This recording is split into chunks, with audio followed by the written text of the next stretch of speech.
a grabar. Ya. Oremos.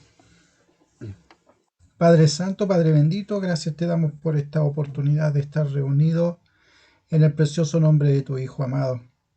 Padre, esperando que la exposición de tu palabra a través de nuestro hermano José sea lo más claro, preciso, Señor. Queremos también entender un poco más, no para llenarnos de datos teológicos, sino que conocer tu persona. Y en primer lugar, glorificar a este Dios maravilloso que ha entregado este plan de salvación para todos nosotros. A pesar que somos unas personas inconstantes, pecadoras, usted no se avergüenza de ser nuestro Dios y nuestro Señor Jesucristo no se avergüenza de llamarnos hermanos. Señor, pongo toda esta oración, estas peticiones, en el precioso nombre de tu Hijo amado, nuestro Salvador Jesucristo. Amén. Amén, Señor. Amén, Padre. Ya, muchas gracias. Ya, a ver, en el capítulo 3, podemos empezar del versículo 9, vamos a leer hasta el 23, solamente para unirlo con lo que viene después, con la porción que viene después. Son, a ver, 11, 14, entonces 7. ¿Puede Sergio leer del 9 al 16? Y yo leo del 17 hasta el final. ¿Puede? Romanos 3, del 9 al 16. Sí, y yo leo el resto, para no molestar a los otros hermanos. Romanos capítulo 9, Romanos capítulo 3, versículo 9 al 16. Dice así la palabra del Señor, versículo 9. ¿Qué pues? ¿Qué pues somos nosotros mejores que ellos? En ninguna manera.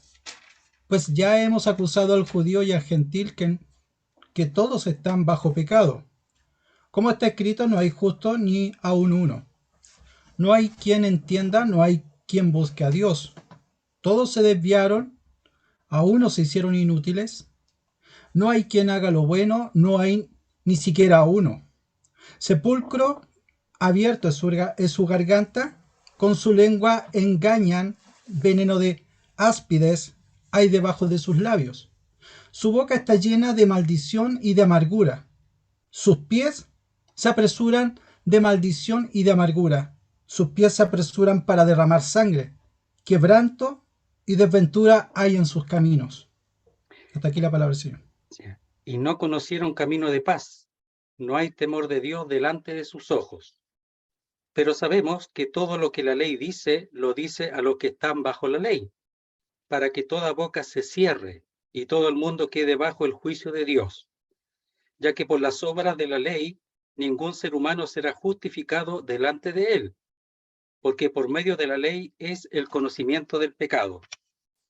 Pero ahora, aparte de la ley, se ha manifestado la justicia de Dios, testificada por la ley y por los profetas. La justicia de Dios por medio de la fe en Jesucristo, para todos los que creen en Él, porque no hay diferencia, por cuanto todos pecaron y están destituidos de la gloria de Dios. Hasta ahí nomás. Muy bien. Este texto en realidad es una radiografía al hombre y previamente vamos a expresar que previamente habíamos visto el pecado, está mostrando la parte oscura del hombre, el pecado, primeramente de toda la humanidad en cuanto a su naturaleza, que no recibe la revelación natural o general, que es por medio de las cosas hechas, en donde el Señor muestra su deidad y su poder. Pero luego habla de algunos que piensan que son mejores que otros. Algunos dicen que son los judíos, pero son los moralistas, que puede ser tanto probablemente judíos como gentiles, ¿ya? Que ellos piensan que no tienen, que son mejores que otros, por tanto no les compete el juicio. Y luego habla de los judíos de 2:17 al 29, del capítulo 2, termina el capítulo 2. Y lo que vimos el día miércoles fue el hecho de que los judíos aquí ahora se empiezan a preguntar, bueno, entonces, ¿para qué la ley? O sea, ¿cuál es la ventaja que tenemos? ¿Para qué la ley? Y en realidad ellos piensan que que la ley o estar en la gracia, ellos piensan que es un libertinaje y que podrían hacer cosas, pecado y otras cosas para engrandecer y glorificar a Dios. Entonces por eso ellos son tan firmes con la ley, porque piensan que la ley es lo único que puede a ellos limitarlos de salirse y de pecar. Por eso la gracia no la comprenden, lo cual va a manifestarse el 3:21 en adelante. Entonces ellos dicen, entonces, ¿para qué la ley? ¿Ya? Entonces vivamos como queramos, ¿ya? Eso es lo que ellos ahí piensan. Y ahora el apóstol Pablo pone a todos en la misma situación, en la misma circunstancia, delante de Dios. Y hay una pregunta, comienza con preguntas aquí que tienen que tener una respuesta y dice, ¿qué pues? Es decir, ¿a qué conclusión llegamos entonces? ¿A qué conclusión llegamos? Si la ley no justifica, y la ley, si estamos bajo la ley y estamos igual que los gentiles, es decir, es por la fe, entonces, ¿cuál es el beneficio? ¿A qué conclusión llegamos entonces? Dice, ¿somos nosotros mejores que ellos? Y aquí hay dos posibilidades, ¿eh? Algunos expresan que aquí están preguntando los judíos, por causa de lo que viene anteriormente, pero nuevamente aquí habla en primera persona, nosotros. Y probablemente puede ser que el apóstol Pablo esté mencionando a los gentiles. Entonces hay las dos posibilidades. Uno siempre ha escuchado que aquí son los judíos, pero hay las dos posibilidades de que los gentiles son mejores que ellos, o los judíos son mejores que los gentiles, etcétera, ¿ya? Pero la pregunta es saber, bueno, si la ley no tiene ningún valor según los judíos, entonces los gentiles somos mejores que ellos, o nosotros los judíos, si tú dices que en realidad tenemos ventaja, entonces somos mejores que los gentiles. Las dos preguntas pueden ser. Entonces, él dice, en ninguna manera. Y esa, en alguna manera, es distinta a los que aparece antes, donde dice no suceda, no sea, sino que significa absolutamente, completamente, de todas formas. ¿Ya? Eso significa, pero en el sentido negativo, es decir, absolutamente no, completamente no, de todas formas no es así. Y después generaliza la situación de cada uno. Dice, pues ya hemos acusado a judíos y a gentiles que todos están bajo pecado, todos. Y esa acusación, ¿dónde está? Porque dice, ya hemos acusado previamente. Bueno, lo tenemos del 1:18 hasta el 2:29, la acusación que él está haciendo previamente aquí mismo en Romanos. Ya hemos acusado a judíos y a gentiles, ¿ya? Entonces, no hay diferencia, aquí no hay diferencia, y eso lo expresa donde leímos, dice, por cuanto todos pecaron están destituidos de la gloria de Dios, por tanto no hay diferencia, no hay diferencia. Entonces, esas preguntas pueden ser, o sea, lo repito, tanto de los judíos como de los gentiles, pensando que ellos podrían ser mejores que los otros o tener alguna ventaja en el sentido de la justificación. Los judíos tenían ventaja porque tenían la palabra de Dios, porque tenían los profetas y tenían al mismo Dios, como su Dios, como su Padre. Pero no tiene nada que ver con la justificación. No tiene nada que ver con la justificación. En ese sentido dice que todos están bajo pecado, bajo pecado. Y podemos decir, cuando expresa bajo pecado, cuando dice el Señor que el hombre, el que no cree, está bajo la ira de Dios, es más o menos lo mismo. O sea, estar bajo pecado, estar bajo la ira de Dios. Por eso expresa ahí en el 1:18, lo dice así. Dice, porque la ira de Dios se revela o se hace manifiesta desde el cielo. ¿Ya? Entonces aquí, los que están bajo pecado están bajo la ira de Dios. Y empieza aquí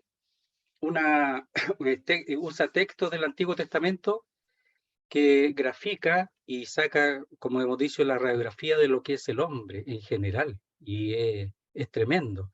Ojalá que nos ayude a nosotros, porque esto va a ayudar mucho para el Evangelio también, para entender mejor estos textos, y nos puede ayudar para el Evangelio. Dice así: como está escrito. O sea, el apóstol Pablo se afirma mucho de lo que ha sido escrito. Es decir, esto no es algo que él ha inventado, sino que él ha acogido, ha tomado textos del Antiguo Testamento y lo ha plasmado aquí para que los que lean, en este caso los romanos y ahora nosotros, sepamos que son cosas que dice la Escritura, que están escritas. Por tanto, él honra la palabra de Dios y dice: como está escrito, no hay justo ni aún uno. ¿Ya? Entonces ahí se puede traducir: no hay justo ni uno, no hay ningún justo. Y eso está ahí en el Salmo 14, del 1 al 3. Vamos a ver la primera parte, que dice así. Dice el necio en su corazón: no hay Dios. Como comienza, y en realidad ahí se tiene que traducir: dice el necio en su corazón, no Dios. No Dios, ese ahí está agregado. Entonces, como que le están diciendo a Dios: no. Se han corrompido, hacen obras abominables, no hay quien haga el bien. Jehová miró desde los cielos sobre los hijos de los hombres si había algún entendido que buscara a Dios. Buscó, y el resultado es que ni uno, ni uno. Él buscó y no hay ni uno. Hermanos, ni uno. O sea, ni judío ni gentil. Y eso es drástico. Ni uno.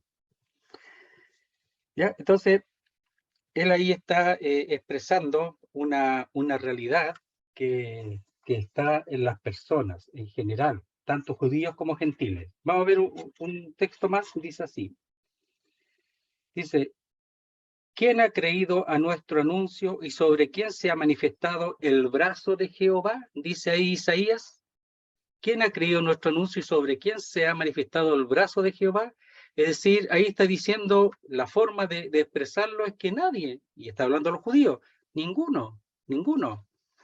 Entonces es fuerte esa respuesta de los hombres con respecto al Señor. Y miren, otro texto importante lo vamos a ver acá.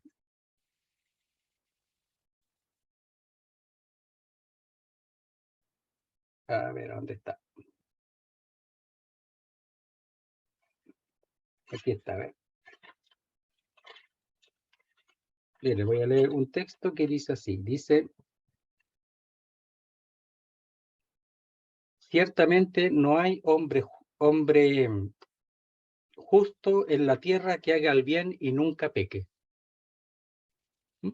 Ahí dice: no hay justo ni a un uno, pero aún así, el justo aquí es el hombre que de todas maneras reconoce la ley. Dice: ciertamente no hay hombre justo en la tierra que haga el bien y nunca peque. Es decir, todos están bajo pecado. Entonces dice: no hay quien entienda, no hay quien busque a Dios. Ese es el versículo 11. Aquí son 14 las características, después se las pueden contar, son 14 las características del 1 al 18, del 11 al 18, que muestra el apóstol Pablo con respecto a la realidad del hombre y por qué ellos no pueden ser justificados por sí mismos. Dice: no hay quien entienda. Es decir, eso expresa ignorancia, insensatez. Perdón, Sí, ¿cuántas características eran? 14. 14, Son del 14, 11 sí. al 18. Del 11 al 18, son 14, sí. Dice: no hay quien entienda. Es decir, eso expresa ignorancia, insensatez. No hay quien busque a Dios. Entonces hay una resolución de los hombres que para ellos es imposible buscar a Dios. Miren, aquí en el mismo Salmo 14 que hemos leído, aparece, ¿ya? Si quiere después yo le puedo mandar la relación entre el texto y lo puedo mandar ahí, entre el texto y donde aparece el Antiguo Testamento, para que no nos perdamos. Entonces dice, verso 2, capítulo 14 de los Salmos, dice, Jehová miró desde los cielos sobre los hijos de los hombres para ver si había algún entendido que buscara a Dios. Y aquí dice, ahí va a entrar don Denis. Y dice aquí, no hay quien busque a Dios. No hay quien busque a Dios. Aquí, en esta parte, está opera la parte intelectual, la parte mental. Aquí hay tres no hay, que está hablando de la que caracteriza al hombre con respecto a la semejanza a Dios, que es la mente, que es el corazón y que es la voluntad. Aquí ellos intelectualmente, mentalmente, no buscan a Dios, no lo buscan, no tienen interés de buscar a Dios, no tienen ningún interés de hacerlo. Pero ¿por qué sucede eso? Mira, en Génesis, lo conocemos en Génesis capítulo 3, después de la caída. There's 6 people on. ¿Cómo está, don Denis? Muy buenas tardes. Hola, buenas tardes. Hola, Buenas tardes. buenas tardes. Estamos en el verso 11 del capítulo 3 de Romanos. Dice, en el verso 8, capítulo 6, Génesis, dice, y oyeron la voz de Jehová, Dios, que se paseaba en el huerto al aire del día, y el hombre y su mujer se escondieron de la presencia de Jehová, Dios, entre los árboles del huerto. Ellos no preguntaron por Dios, no lo buscaron después de la caída. Ellos se escondieron. Ellos se independizaron de Dios. Dice más, Jehová Dios llamó al hombre y le dijo, ¿dónde estás tú? Dios lo está buscando. Desde el principio, Dios busca a Dios, al hombre. Para aquí le hace consulta de cosas que él ya sabe. Dice, y él respondió, hoy tuve en el huerto y tuve miedo porque estaba desnudo y me escondí. Entonces el hombre no busca a Dios, escapa, pero escapa para buscar su propia solución. Y aquí lo que había hecho era haberse hecho esos delantales, ¿verdad?, de hojas de higuera. Se independiza y busca su propia solución. Y en Lucas 19:10 dice que Dios ha venido a buscar y a salvar lo que se había perdido. Entonces el hombre no busca a Dios y dice no hay. Y esa es la palabra ser, existir. O sea, no existe hombre quien busque a Dios.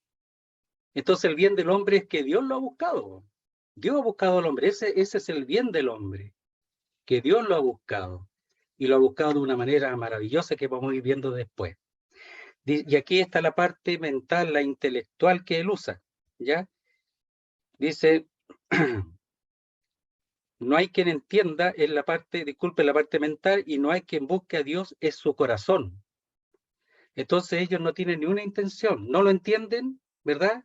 Dijimos que era la palabra ignorancia y sensatez, y no hay quien busque a Dios, es su corazón. Ellos no tienen motivación del corazón de buscar al Señor, no tienen ninguna motivación al respecto, ¿ya? Y dice otras cosas también en la escritura del Antiguo Testamento respecto a eso, ¿ya? Lo vamos a leer, dice aquí. Dice, a ver, aquí es 2:8 era.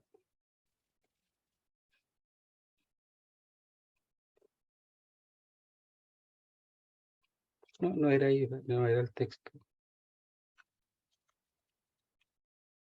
Dice, mas vosotros os habéis apartado del camino, habéis hecho tropezar a muchos en la ley, habéis corrompido el pacto de Leví, dice Jehová de los ejércitos.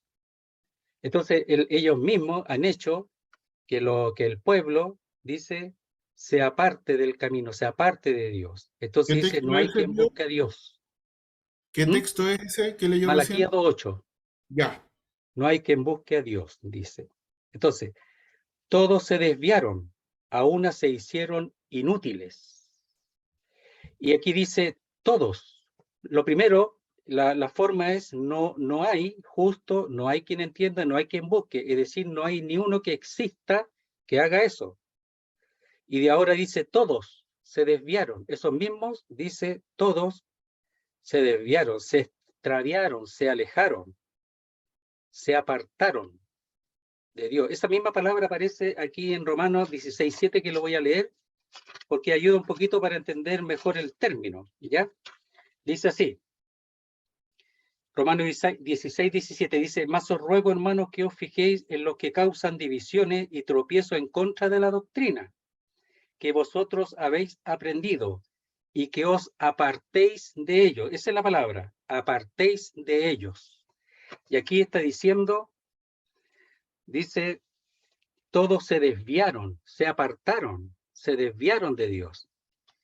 ¿Ya? Dice, a una, es decir, todos juntos, se hicieron inútiles.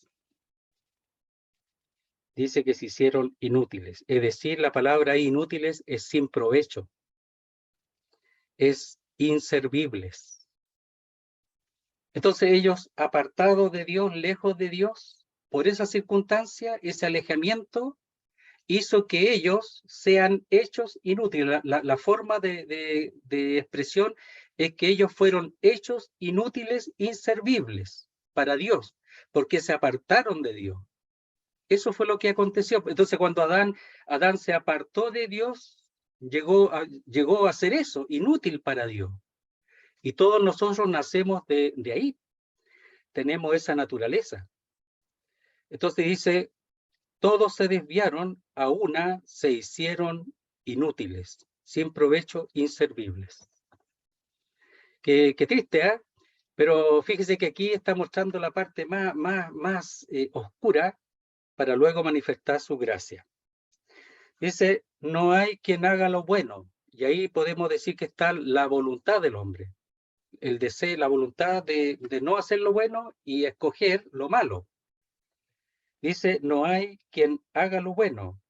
No hay ni siquiera uno. Y ese también está ahí en el Salmo 14, me parece, al final. También está ahí. Lo vamos a leer. ¿Cómo lo expresa? Dice en el verso 3, eso está el 14:3 de los Salmos. Todos se desviaron, a una se han corrompido. Se hicieron inútiles o inservibles. Aquí lo traduce, se han corrompido. No hay quien haga lo bueno. No hay ni siquiera uno. Qué tremenda la naturaleza del hombre, ¿eh? Cómo Dios aquí llega a conclusiones, porque aquí está concluyendo, después de haber acusado tanto a judíos como gentiles, está llegando a una conclusión. Y la conclusión es que sin Dios no pueden hacer nada, absolutamente nada, sin Dios. Por eso Dios tuvo que poner, por así decirlo, meter su mano, intervenir para hacer algo, porque aquí el hombre está totalmente fuera de toda posibilidad, pero es voluntario. Ha sido voluntario. Pero el hombre por sí mismo no busca a Dios, Dios lo busca a él. Si no fuera por eso, no tendríamos ninguna oportunidad. Entonces dice, no hay quien haga lo bueno, y esa palabra bueno es la bondad, afabilidad. No hay quien haga bondades. ¿Ya? No hay ni siquiera uno, o no hay ni hasta uno, o sea, no cuenta uno. La mano sobra, no cuenta uno solo. Por eso, este texto, o sea, muchos lo califican como la depravación total del hombre. Pero ¿por qué dice la depravación total del hombre? No es que todos los hombres hagan o cometan los mismos pecados, sino la depravación, la palabra allí, el uso, es que están incapacitados por naturaleza de agradar a Dios. Por naturaleza hay una incapacidad, están, por así decirlo, inválidos para poder hacer algo delante de Dios. Entonces, por eso algunos lo expresan de esa manera. Dice, sepulcro abierto es su garganta. Oh, ya. Entonces, eso está en el Salmo 5:9. Mire lo que dice. En el Salmo 5:9 Lo expresa así, porque en la boca de ellos no hay sinceridad, sus entrañas son maldad. Y aquí está hablando de la oración, el capítulo 5 de los Salmos, para ver más o menos el contexto de la oración de David a Dios por causa de los enemigos. Entonces, leamos texto, dice, porque tú no eres un Dios que se complace en la maldad, el malo no habitará junto a ti, los insensatos no estarán delante de tus ojos. Verso 6, destruirá a los que hablan mentira, al hombre sanguinario y engañador, es decir, los malos y los que lo están persiguiendo. Y de ellos dice, orando a Dios, David dice, porque en la boca de ellos no hay sinceridad, sus entrañas son maldad, sepulcro abierto es su garganta, con su lengua hablan lisonjas. Y aquí dice, con su lengua engañan.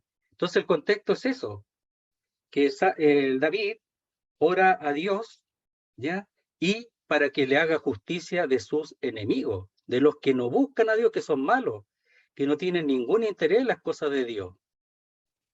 Entonces dice, sepulcro abierto es su garganta. Miren, ¿se acuerdan? No sé, ahora sí lo hacen así, en los médicos cuando uno va, lo primero que le hacían con una paletita, la ponía ahí en la garganta y la lengua. Porque todo síntoma interno de alguna enfermedad, de lo interno, ellos lo veían en la garganta y en la lengua. Entonces ellos siempre ponían la paletita así en la lengua, ¿verdad? Y veían la garganta y la lengua. Entonces pareciera que esta zona como que expresa lo que hay adentro. Expresa lo que hay adentro por naturaleza.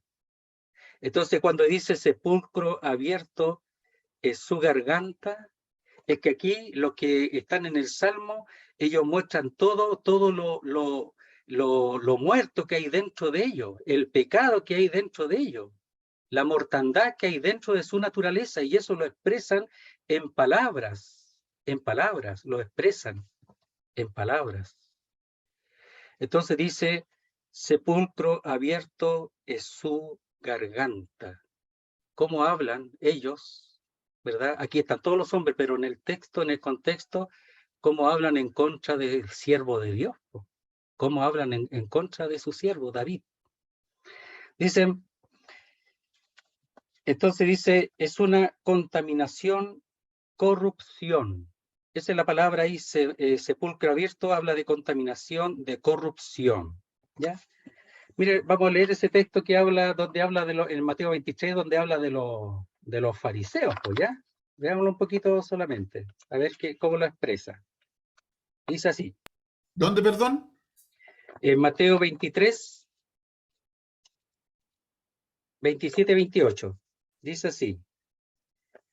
Dice, lo habíamos visto los otros, dice, ay de vosotros escribas y fariseos hipócritas, porque sois semejantes a sepulcros blanqueados, que por fuera la verdad se muestran hermosos, mas por dentro están llenos de huesos de muertos y de toda inmundicia. Sepulcro abierto su garganta. Oiga, ¿cómo será un sepulcro abierto? El olor, el mal olor, putrefacto, de muerte. Entonces dice, así también vosotros por fuera a la verdad os mostráis justo a los hombres, o delante de los hombres, pero por dentro estáis llenos de hipocresía e iniquidad. Entonces él está manifestando lo que hay dentro del sepulcro, en este caso, como hipocresía e injusticia, que es la iniquidad. Entonces cuando dice sepulcro abierto de su garganta, es que todos tienen eso, todos tenemos eso. Todos, por naturaleza. Está hablando de la naturaleza del hombre. Entonces, aunque distingue a algunos con respecto a esa realidad, aquí está hablando de todos nosotros, sin Dios. Entonces, sepulcro abierto es su garganta. Con su lengua engañan, son mentirosos. Dice, esa palabra engañar es seducir un cebo, como con una trampa, como con un anzuelo. Es decir, engañan, son mentirosos, pero la palabra engañar, la mentira aquí tiene la idea de atrapar al otro, de engañar, o sea, de realizar un engaño a la otra persona y de atraparla, de ponerle una trampa, un cebo. Entonces, tiene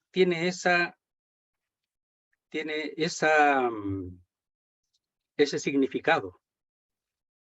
Entonces, los tramposos, ¿verdad? El hombre es tramposo, el hombre busca sacar provecho de lo otro con la mentira, etcétera. Eso es, con su lengua engañan. ¿Alguna vez te han estafado? Yo creo, me imagino que sí, a todos nos han estafado, con poco, con mucho, a todos nos han estafado, ¿ya? Eso, ¿cómo le llaman a esos que son buenos para hablar? ¿Cómo le llaman? Tiene un nombre, esos que son vendedores, pero que son buenos para hablar.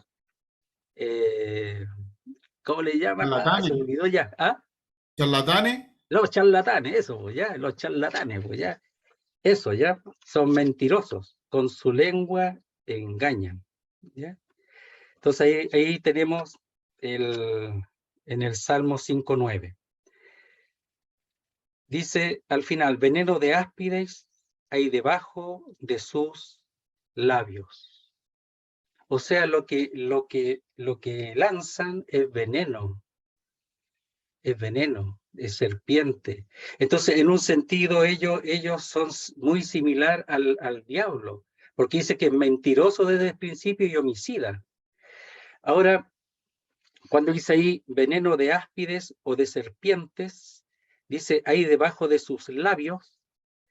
La verdad es que la serpiente tiene unas bolsas con veneno debajo, las tiene debajo, pero que las lanza, por supuesto, cuando muerde a través de esos dientes que son huecos, transita el veneno, pero lo tienen debajo de la lengua. Entonces dice, veneno de áspides hay debajo de sus labios. Miremos Santiago capítulo 3, que habla de la lengua y es muy gráfico y nos va a ayudar.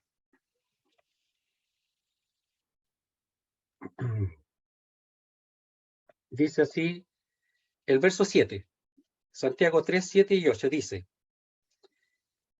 porque toda naturaleza de bestia y de aves y de serpientes y de seres del mar se doma y ha sido domada por la naturaleza humana.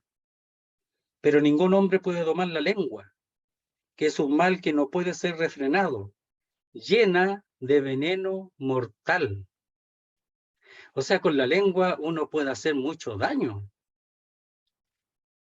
Hay personas que son venenosas y nosotros somos todos así. Lo que pasa es que si no lo hacemos, está hablando de la naturaleza. Si no lo hacemos es porque, bueno, alguna moralidad hay, pero eso es lo que somos por naturaleza. Aquí estamos todos en el mismo saco. ¿Ya? Esa es la realidad. Pero nosotros tenemos que ver en este punto, porque al hablar a las personas tenemos que ponernos nosotros primero en ese lugar.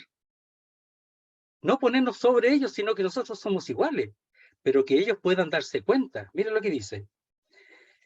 Pero ningún hombre puede domar la lengua, que es un mal que no puede ser refrenado, llena de veneno mortal. Estamos hablando de un hombre que es Santiago, Jacobo, el hermano del Señor, que él es un hombre que ama la ley y que ama la justicia. Lo expresa aquí. Entonces es un hombre que de oración, primero que nada le decían rodillas de camello, porque los camellos tienen la rodilla así grande, y era un hombre de oración que amaba la ley de Dios. Y él está hablando aquí de esa manera. ¿Por qué? Porque está hablando a los creyentes. Y los creyentes podrían manifestar eso, porque por naturaleza lo tenemos. Y lanzar ese veneno que afecta al otro. Y sabe, la lengua puede matar. Tú le dices algo a una persona y tú la matas, en el sentido que la destruyes.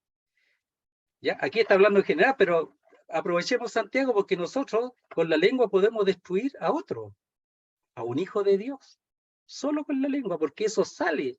Y si yo no estoy apartado para Dios, santificado para Dios, va a salir por naturaleza ese veneno.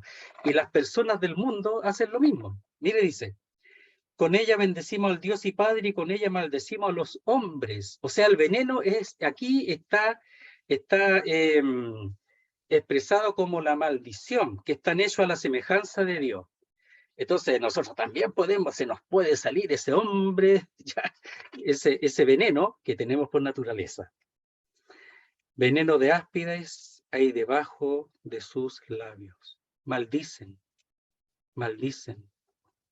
La otra vez, yo trabajando en el vehículo, una señora, fue a buscar una señora, y una del frente salió y la trató, pero de todo, lo más bajo, pero en un minuto. Peor que los perros, horrible. Así, en un minuto lo trató. Ese es el veneno, el veneno. Ya. Entonces, eso está, bien, eso está en el Salmo 140, dice. 143, para que lo noten. Salmo 143 dice, aguzaron su lengua como la serpiente, veneno de áspid hay debajo de sus labios. Y nuevamente aquí David está hablando con respecto al hombre malo, al hombre que está lejos de Dios y que además ataca al salmista, al rey. Entonces dice, guárdame, Jehová, de manos del impío, líbrame de hombres injuriosos que han pensado trastornar mis pasos. Entonces está hablando de esas personas que envenenan, que hablan cosas así y que destruyen con la lengua. Entonces la lengua es peligrosa. Y el mundo se trata así. Aquí en Santiago, no sé allá en el sur cómo estará allá, pero aquí en Santiago usted sale, queridos hermanos, a la calle y le dicen de todo, pero se le dicen de todo, manejando. Puro veneno. Y uno lo que tiene que hacer es orar por ellos, ¿no? No enojarse, no hay que enojarse, si eso, nosotros somos eso, hay que orar por ellos nomás, nada más. A veces dan ganas de responderle, ¿eh? Muchas ganas, porque se nos despierta ya. Ya. Entonces dice el verso 14. Su boca está llena de maldición y de amargura. Entonces, ese veneno de áspides es porque están llenos de maldición, de amargura. Entonces, la maldición esa produce un espíritu amargo, la maldición. Las personas que maldicen no tienen paz. Las personas que maldicen no tienen dulzura. En su vida no hay dulzura, es solo amargura. Por eso dice, su boca está llena de maldición y de amargura. Y eso está en el Salmo 10:7. Hay varios salmos aquí. 10:7 dice así. Llena está su boca de maldición y de engaños y fraude. Debajo de su lengua hay vejación y maldad. Miren, leamos del verso 3. Dice, porque el malo se jacta del deseo de su alma. Bendice al codicioso y desprecia a Jehová. El malo por la altivez de su rostro no busca a Dios. No hay Dios en ninguno de sus pensamientos. Sus caminos son torcidos en todo tiempo. Tus juicios los tiene muy lejos de su vista. No tiene ni un interés en los juicios de Dios. A todos sus adversarios desprecia, dice en su corazón, no seré movido jamás. Igual que Babilonia, ya decía que ellos jamás iban a ser conmovidos. Nunca me alcanzará el infortunio. Y aquí dice, llena está su boca de maldición y de engaño y de fraude. Y seguramente no solamente contra el hombre, sino contra Dios, porque decía, a mí no va a pasar nada. Ya, debajo de su lengua hay vejación y maldad. El hombre malo, ¿ya? Que es, aquí lo usa para expresar una realidad, una naturaleza, como dijimos, está sacando la radiografía de la naturaleza caída. Entonces, y dice su boca está llena.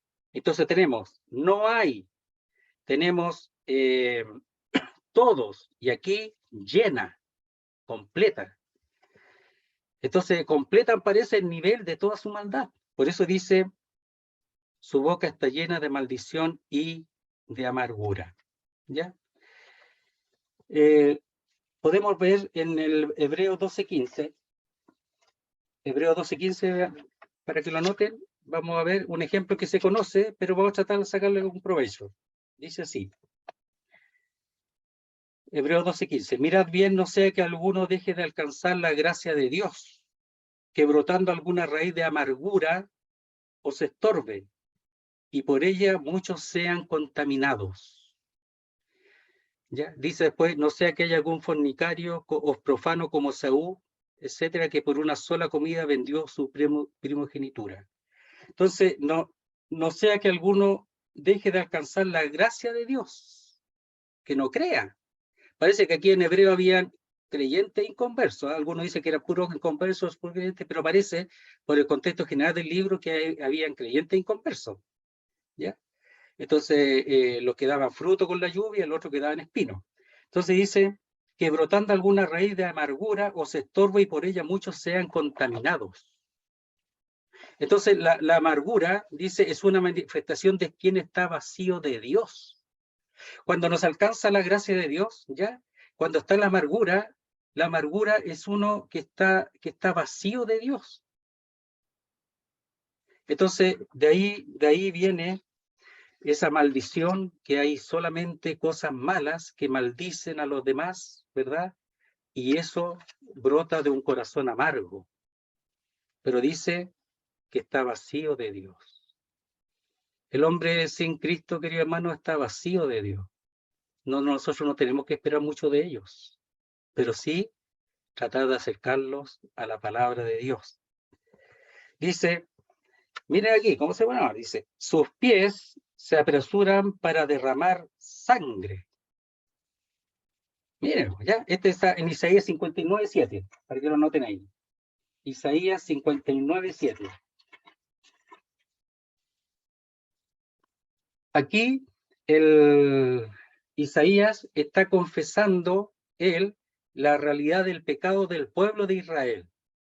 Entonces aquí, cuando expresa este versículo, también es para Israel, pero lo que acontece a Israel, acontece a los gentiles, si son lo mismo, en un sentido.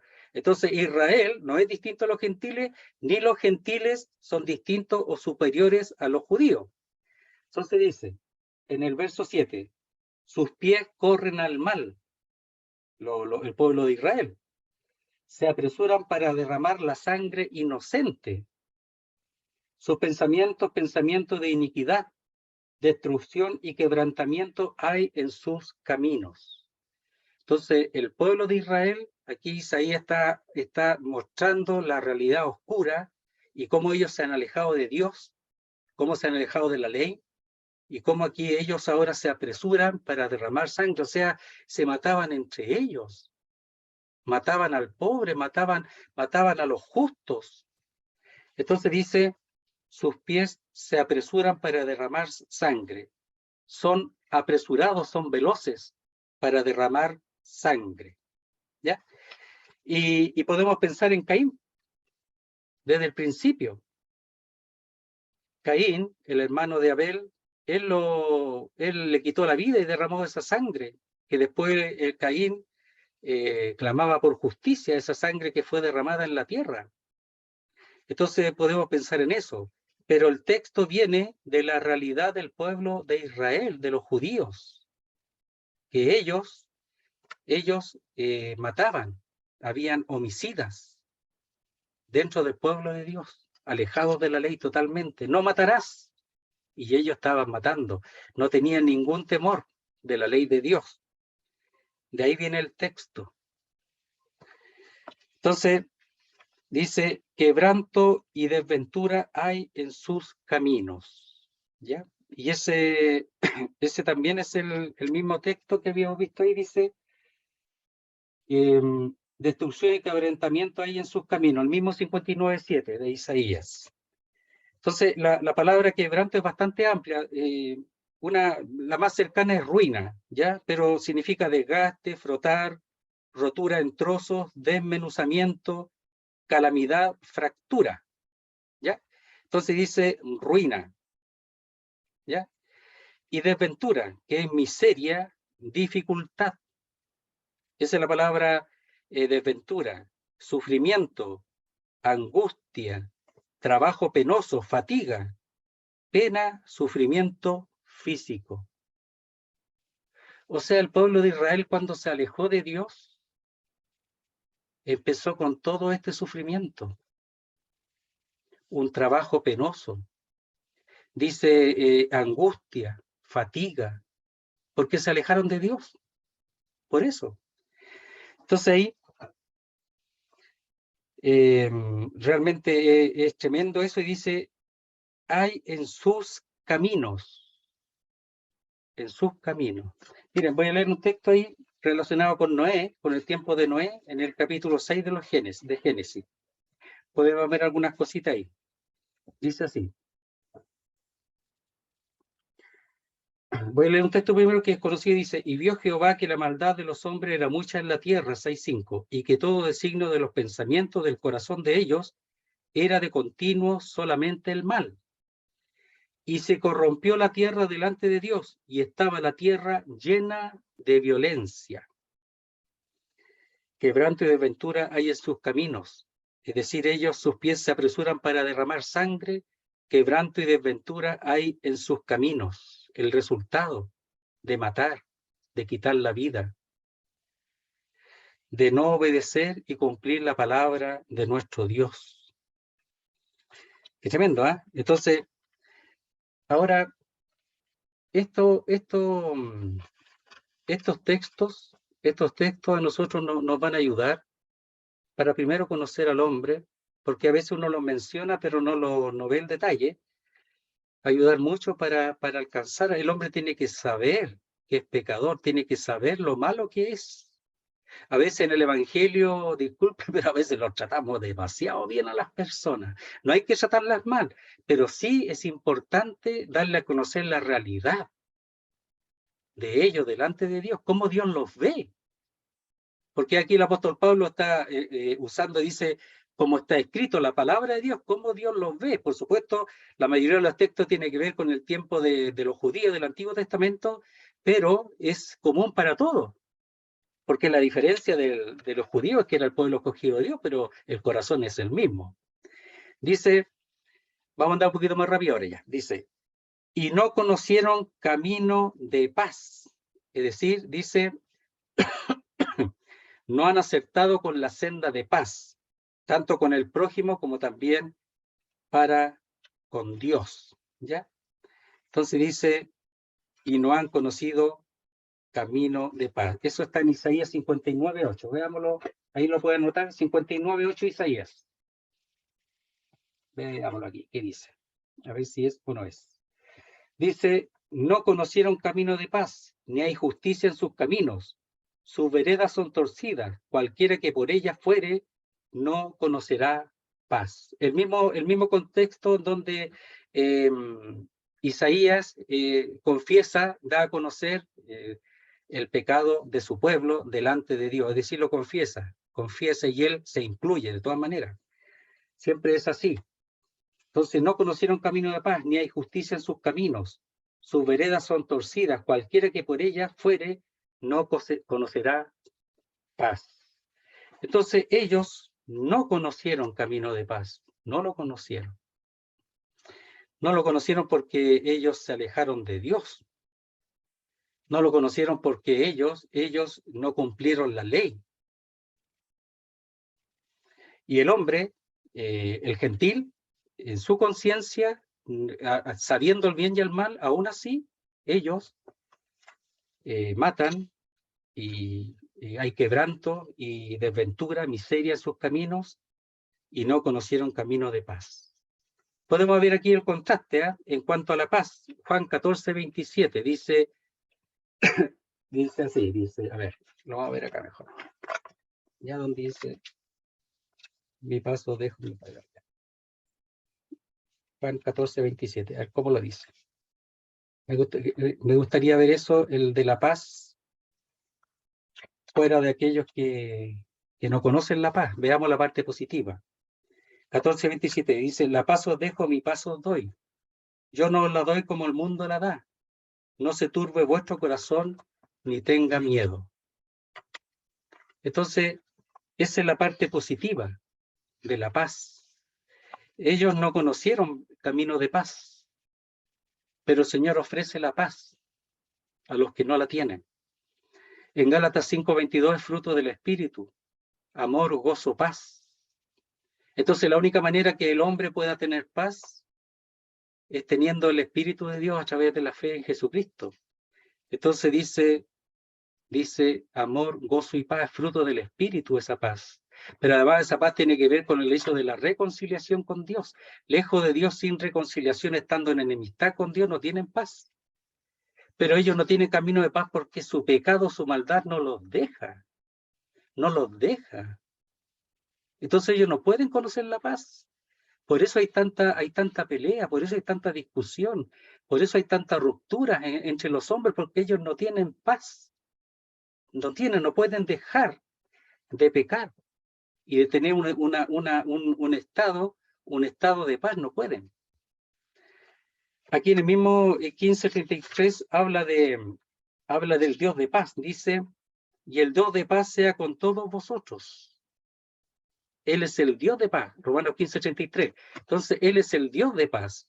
Y es el que necesitan los hombres, el Dios de paz. Que esté con todos vosotros, está hablando los romanos, aquí en la carta al final. Hay un proverbio que quiero leer, porque hay un poquito de tiempo todavía. A ver, el proverbio 3:17. Es bonito, dice, sus caminos son caminos deleitosos y todas sus veredas, paz. Todas sus veredas, paz. Entonces, el que busca a Dios, el que tiene al Señor, es tan distinto. Y aquí está el hombre que haya la sabiduría en Dios. La sabiduría. Y ese hombre sabio que busca a Dios y las cosas de Dios, mire, voy a leer del 13 en adelante, dice Proverbios 3:13, dice, bienaventurado el hombre que haya la sabiduría y que obtiene la inteligencia, porque su ganancia es mejor que la ganancia de la plata, y su fruto más que el oro fino, más preciosa que las piedras preciosas, y todo lo que puede desear no se puede comparar a ella. La largura de día está en su mano derecha, en su izquierda riquezas y honra. Sus caminos son caminos deleitosos y todas sus veredas paz. Qué hermoso, ¿eh? La diferencia, lo que ellos necesitan eso, necesitan al Señor, necesitan a Dios, necesitan buscar lo que es el tesoro de Dios, la sabiduría que está en la palabra de Dios. Ese cuando dice, quebrante de aventura en sus caminos, no conocieron camino de paz, no hay temor delante de sus ojos, son esos hombres que desprecian la palabra de Dios, que despreciaron la ley de Dios. Por eso uno busca estos textos, porque aquí está aquello que ama la palabra de Dios, que la busca. Y eso necesitan los pecadores, que les digamos esas cosas. Y podemos también, Romanos 5:1 dice, justificados pues por la fe, dice, tenemos paz para con Dios por medio de nuestro Señor Jesucristo, que es el tema que viene después. ¿Ya? Dice, lo más terrible, aquí es como la conclusión de todo lo demás. No hay temor de Dios delante de sus ojos. No hay. Entonces, de nuevo está el no hay, es decir, no existe. No existe. La palabra ahí es ser, existir. Ese temor es un temor reverente a Dios, de las cosas que Él expresa en su palabra. Por eso todo esto es la realidad de la naturaleza, pero en el fondo es porque ellos no consideran a Dios y su palabra. Es por eso. Entonces, no hay temor de Dios delante de sus ojos, es ese temor reverente delante de Dios, ¿ya? Es ante. Entonces, estos son impíos. ¿Qué significa impíos? Una persona pía es una persona que vive delante de Dios y en temor de Dios. Una persona impía es que no considera a Dios, no hay Dios. Dice el necio, ese es el impío, que no hay Dios. ¿Para qué dice eso? Para poder vivir de acuerdo a su pensamiento, para poder pecar libremente. Y ese es el impío que no tiene temor de Dios y no vive delante de Dios. Ese es el impío. Entonces viven sin el temor. Dice, sin el temor la vida gira sobre el egoísmo. Sin el temor de Dios la vida gira sobre el egoísmo, o sea, vive para sí mismo nomás. Hay que pasarlo bien, hay que disfrutar. Oiga, páselo bien, la vida es corta, hay que pasarlo bien, hay que disfrutar. Eso dice el mundo. Y en el fondo todo eso lo hacen lejos de Dios. ¿Se acuerdan cuando comenzó la pandemia? ¿A cuántos pillaron ahí en fiesta? ¿Se acuerda cuando los pillaban en fiestas clandestinas y cosas así? Porque el hombre no puede estar sin eso, no puede estar sin fiesta, sin pasarlo bien. Es una cosa enfermiza, es como se llama, ojalá nosotros fuéramos así con las cosas de Dios, ya, pero ellos al contrario, ellos no pueden, ¿saben? No pueden estar un fin de semana en la casa, no pueden. Qué tremendo, esa es su vida, porque le enseñan así y ellos, eso, como tienen a Dios lejos, lo consideran como correcto, que es lo que muchos de nosotros hacíamos antes.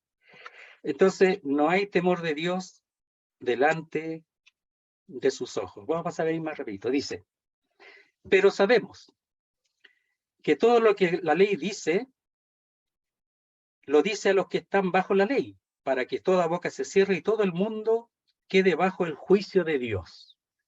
Entonces, aquí está ocupando la ley que es dada a los judíos, pero también que tiene una trascendencia hacia los gentiles.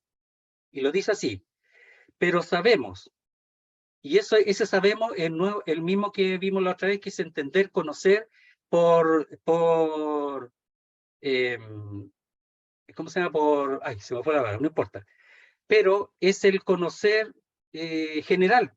Por ejemplo, sabemos que Dios hizo todas las cosas. Sabemos que si uno se tropieza se va a caer, por ejemplo, ¿ya? Es ese conocimiento no por experiencia, sino por una sabiduría general, ¿ya? Entonces sabemos, dice, entendemos, conocemos, ¿ya? Por intuición, esa es la palabra que se me ha ido, conocimiento intuitivo, que todo lo que la ley dice, lo dice a los que están bajo la ley, no a los que, o sea, se sabe en general que los judíos están bajo la ley y lo que la ley dice se lo dice a ellos, eso se sabe, ¿ya? Dice,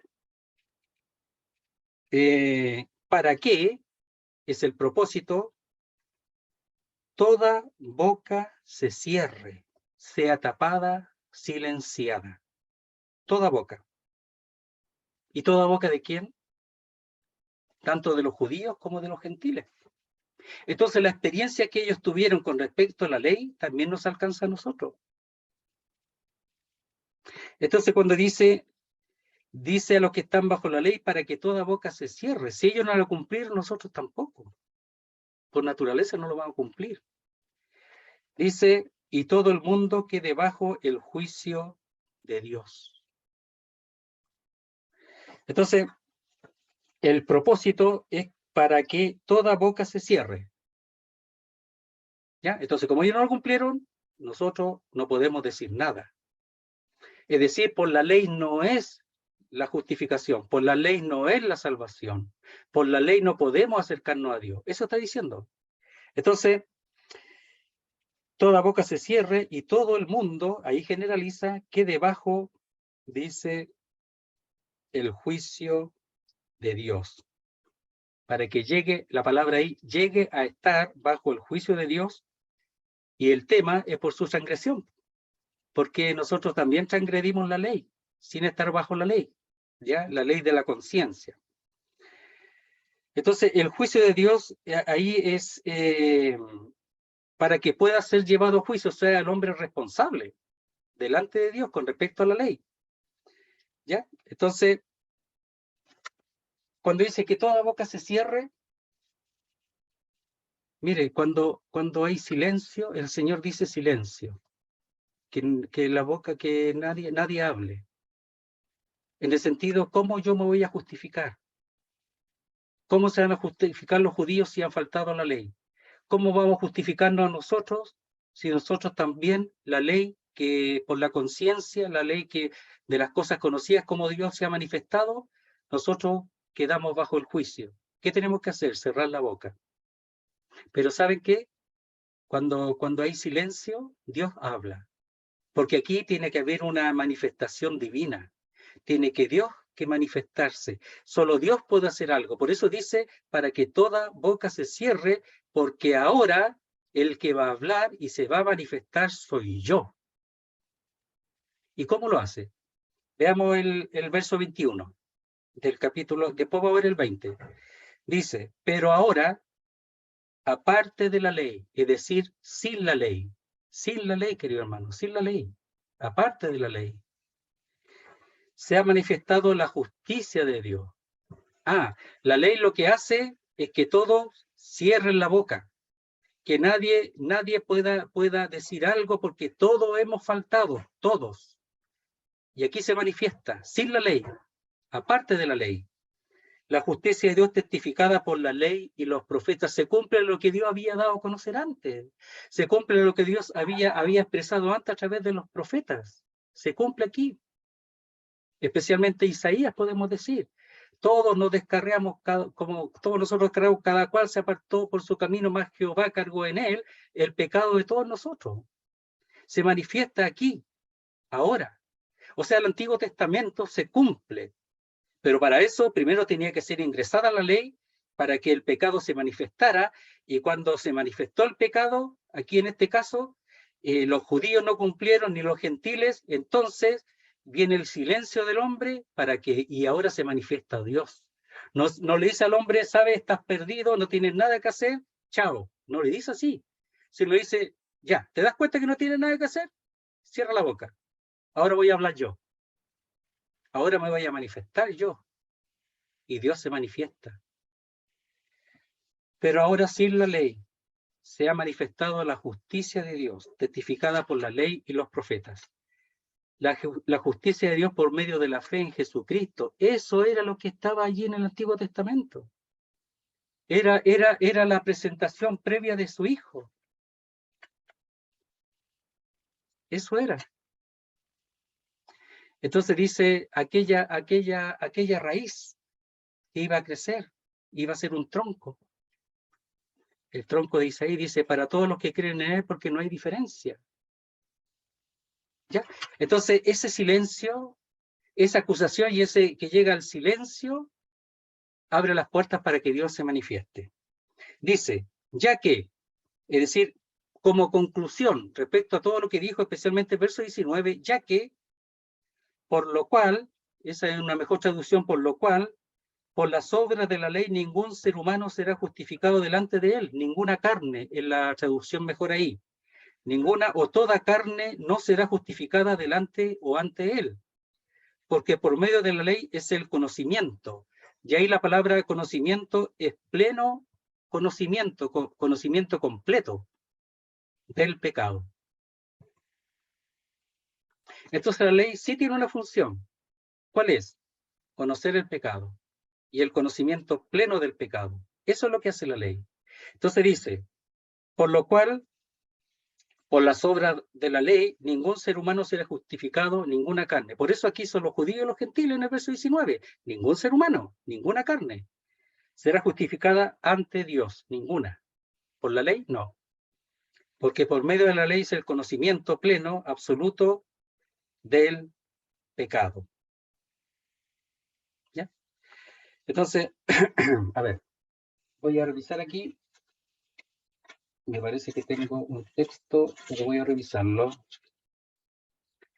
Dice...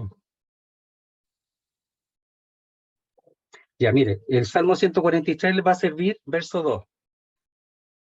Voy a leer el 1 y el 2, para que lo tengan ahí como texto. Dice, oh Jehová, oye mi oración, escucha mis ruegos, respóndeme por tu verdad, por tu justicia, y no entres en juicio con tu siervo, porque no se justificará delante de ti ningún ser humano. Mira, que no entre en juicio con él, o sea, dice, y no entre en juicio con tu siervo. O sea, yo aquí no tengo nada que decir. Y ahí donde expresa, Señor, yo cierro mi boca para que tú hables, para que tú te manifiestes. Cierro mi boca. Entonces dice, y no entre en juicio con tu siervo, porque no se justificará delante de ti ningún ser humano. Qué bonito, ¿eh? Pero eso es para que se abra esa puerta llena de gracia, llena de amor, que es la justicia que se ha manifestado sin la ley. La justicia que es por medio de la fe en Jesucristo. Entonces aquí podemos decir que tenemos como un sándwich, para terminar, un sándwich, así ya. El sándwich es que en el medio está 1:18 al 3:20, que es la maldad del hombre, por medio de en respuesta a la ¿cómo se llama? Manifestación general, la revelación general o natural, por medio del que se justifica a sí mismo, pero hace las mismas cosas que el otro, los judíos, ¿verdad? Y después judíos y gentiles. ¿Cuál es el sándwich? Por así decirlo, ¿ya? Otra vez lo voy a leer. 1:16, 17 dice: ¿por qué no me avergüenzo del Evangelio? Porque es poder de Dios para salvación a todo aquel que cree, al judío primeramente y también al griego. Porque en el Evangelio la justicia de Dios se revela por fe y para fe. Como está escrito, más el justo por la fe vivirá. Entonces, en el Evangelio se manifiesta una justicia, se revela una justicia, y después viene el pecado, ¿verdad? Porque en el fondo la presenta previamente y después habla del pecado del hombre. Y el 3:21 desarrolla la justicia, una justicia. ¿Cómo lo dice? Pero ahora, aparte de la ley, se ha manifestado una justicia de Dios. Igual es una, porque no tiene artículo. Y cuando no tiene artículo, se usa el indefinido. Una justicia de Dios testificada por la ley y por los profetas. La justicia de Dios, o una justicia, de nuevo, no tiene artículo, una justicia de Dios por medio de la fe en Jesucristo, para todos los que creen en Él, porque no hay diferencia, por cuanto todos pecaron y están destituidos de la gloria de Dios. Entonces tenemos sándwiches, ¿ya? La presentación 1:6-7 viene la parte donde habla del pecado del hombre, que es necesario para que el hombre sepa que no tiene nada que hacer, que no puede entrar en juicio con Dios, como dice ahí en el Salmo 143, y ahora Dios se manifiesta en su justicia y en su amor. Se abren las puertas para todo. Mira, así como acusa a todos los hombres, judíos y gentiles, todos los hombres pueden optar o beneficiarse por la fe de esta justicia que solo Dios puede dar. Entonces, aquí el tema es declararse, es el tema de declarar justo al pecador. Dios declara justo al pecador que cree. Ese es el tema de Romanos. Y se desarrolla del 3:21 hasta el capítulo 5:21. Ahí se desarrolla la justicia de Dios. Se presenta 1:16-17 y se desarrolla de 3:21 al 5:21. Muy bien, hermanos. No sé si hay algo que decir antes, hay algún comentario, porque para después terminar la grabación. ¿Hay algún comentario? ¿Algo que decir o oramos? ¿Qué me dicen? Adelante, adelante nomás. ¿Oramos? Ya, vamos a molestar a don Denis. Queremos escuchar su voz. ¿Puede orar para terminar la reunión, don Denis? Muy bien. Ya, y de ahí Muy terminamos bien. la grabación, después podemos conversar. Nuestro Dios y Padre Celestial, gracias te damos nuevamente por tener este tiempo alrededor de tu palabra, cuán bien nos hace y cómo ajusta nuestros pensamientos al tuyo. Gracias por la exposición de tu palabra, gracias por tener un Salvador que es Cristo el Señor. Toda nuestra gratitud te lo entregamos en el nombre de nuestro Señor Jesucristo. Amén. Amén, Señor. Amén, Padre Santo.